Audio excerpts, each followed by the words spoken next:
Jansangram news, बातमीची सत्यता हीच आमची ओळख। पावसाचा पत्ताच नाही, शेतकरी पुन्हा संकटात। पेरणीला घाई करू नका। राज्यात खरीप हंगामाला सुरुवात झाली, पण आकाशात ढग आहेत, मात्र पावसाचा पत्ताच नाही।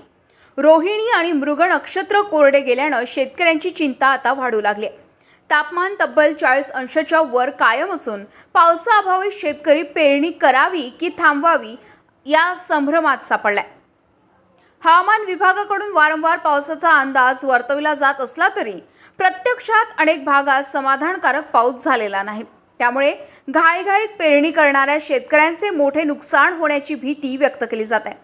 तज्ज्ञांच्या मते जमिनीत पुरेसा ओलावा निर्माण झाल्याशिवाय कपाशी, सोयाबीन, तूर आणि इतर खरीप पिकांची पेरणी करू नये, अन्यथा बी बियाणे वाया जाण्याची शक्यता असून दुबार पेरणीचे संकट ओढवू शकते। दरम्यान एल निनोच्या प्रभावामुळे यंदा पावसाचे स्वरूप अनियमित राहण्याची शक्यता वर्तवली जाते। त्यामुळे शेतकऱ्यांनी अफवा किंवा अंदाजावर विश्वास न ठेवता अधिकृत हवामान अंदाज पाहूनच पेरणीचा निर्णय घ्यावा, असे आवाहन कृषी तज्ज्ञांकडून करण्यात येत आहे।